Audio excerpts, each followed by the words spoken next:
What's up, everybody? This is Dr. Nick with Leverage Media, and welcome to another episode of Path to a Million podcast.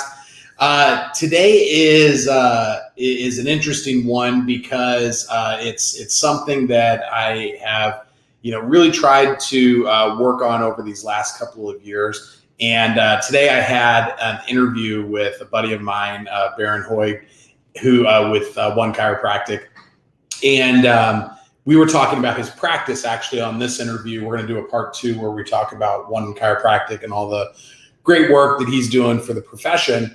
But we were talking about, he's not a chiropractor, but he owned 9 practices back in the 90s. Now he just started his first one in the last 20 years or whatever. Started his first one up last year, right at the beginning of the pandemic. And his goal is to open 5 clinics in the area that he lives in over the next 2 or 3 years.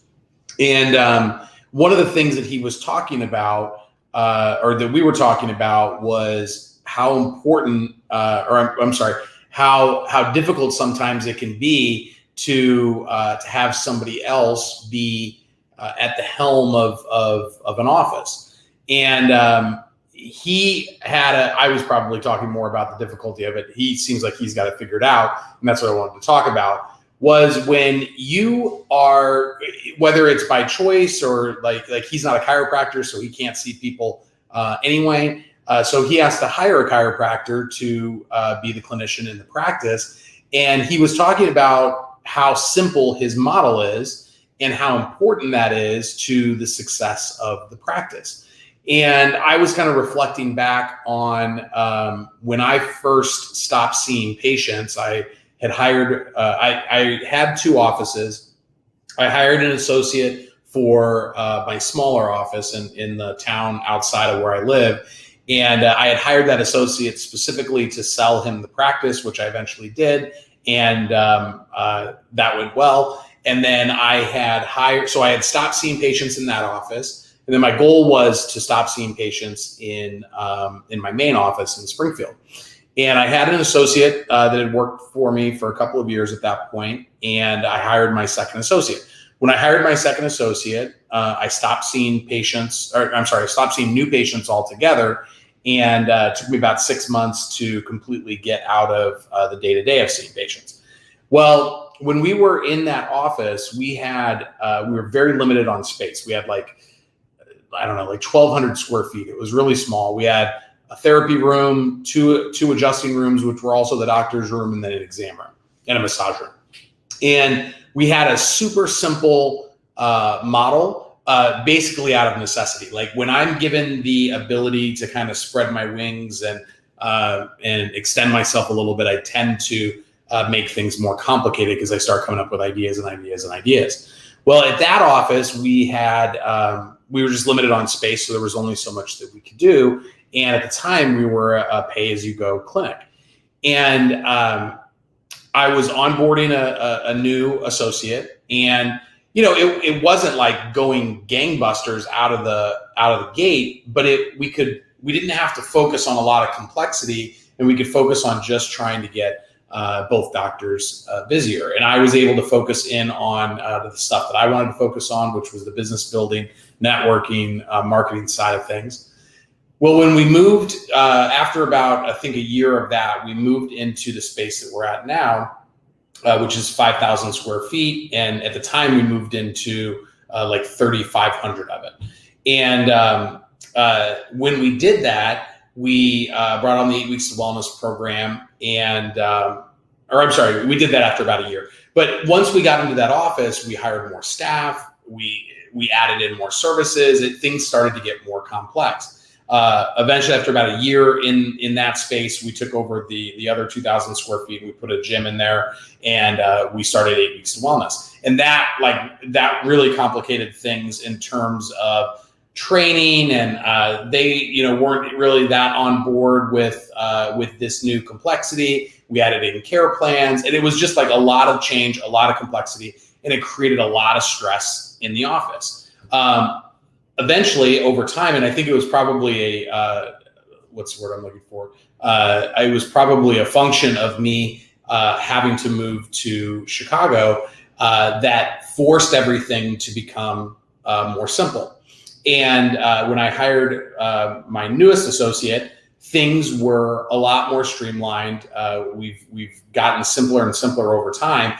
And COVID really forced us to cut off a lot of the things that we were doing that were like okay for like marketing purposes, but in terms of the day-to-day of running the practice, it just created more complexity. So we've really simplified down to chiropractic, massage, functional exercise, and there's decompression and laser. But in terms of a lot of the other ancillary services that we were doing, they kind of went by the wayside just because we couldn't do a lot of them. Well, now we're having record weeks and months and quarters, and I think a lot of it has to do with the simplicity. So going back to my conversation with Baron, and I think it's coming out this week. If this posts on Monday, I think the interview will be on Tuesday. But he was talking about how his model is they come in for a new patient appointment, and they can either do one of four things. They can either not start, they can buy a package of 12 visits, they can buy a package of 24 visits, or they can do pay as you go. And he's like, he's not in the office. I think he said he's in the office 1 day a week. Eventually, when he has these 5 offices, he's not going to be able to be in really any of them that much.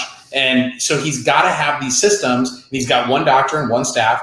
You have to have systems in place that are just brain dead simple so that anybody can be successful with them.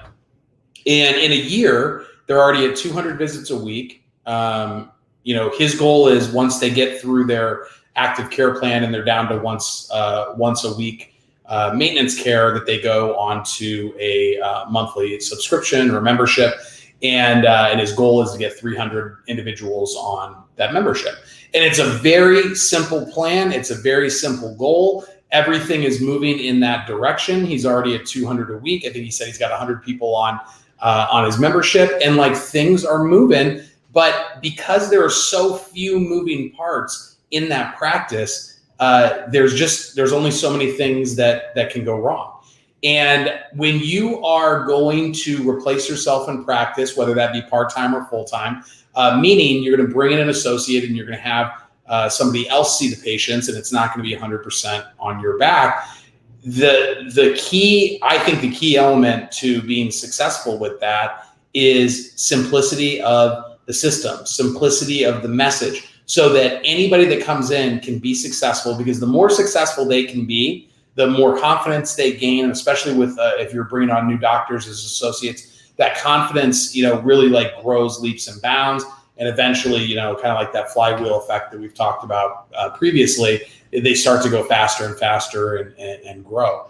So when you are looking at bringing on someone else that's going to do what you do, and you're going to replace some of your hours or all of your hours in the practice, the number one thing I could recommend to you is to cut out anything extraneous and keep things simple. When it's us doing it, when we're the ones that are creating the care plans and taking care of patients, it's easy, especially if you're like a dynamic person, it's easy to say, well, in this situation, I know to do this. In that situation, I know to do that. But is somebody else going to be able to execute it as flawlessly as you do? And to be honest, you're probably not executing it that flawlessly.